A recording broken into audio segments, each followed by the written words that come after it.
pong mabitin ng taong bayan, Mr. President. Kaya gusto ko pong malaman, kailan, anong oras, tuloy-tuloy po ba para sa ganun? Ay mapayapa naman ang kalooban ng ating mga kababayan. Kahit ano pa pong paninira ang sabihin ni Senador Lacson sa akin, wala pong kaso sa akin yon. Ang taong bayan, alam na po nila kung ano ang totoo. Sila po ang arbiter.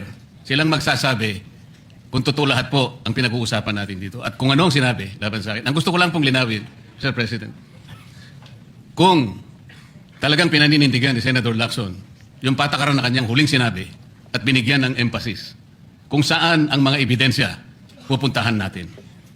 Napakarami ko pong sinabi kahapon do sa aking privilege speech. Inisa-isa ko yung dapat napuntahan natin. Para sa ganon, lahat ng inaakala nating ebidensyang magtuturo kung saan dapat at kung sino dapat ang managot, doon lang natin makikita at ang taong bayan po ay nakikinig at nagbabantay. So, gusto ko pong malaman, Sir President, kung totoo po lahat, ang kanyang paninindigan na pupuntahan natin ang lahat ng ebidensyang maaari nating makuhanan, pwede po bang revisyuhin niya yung aking privilege speech? Nandun po lahat, inisa-isa ko.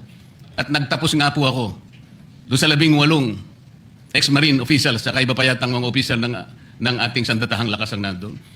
Isa lang po, Pakusiko, baka pwedeng pirmahan niyo muna yung partial committee report. Seryoso po ba kayo? I'm serious, Mr. President. So we can get over it.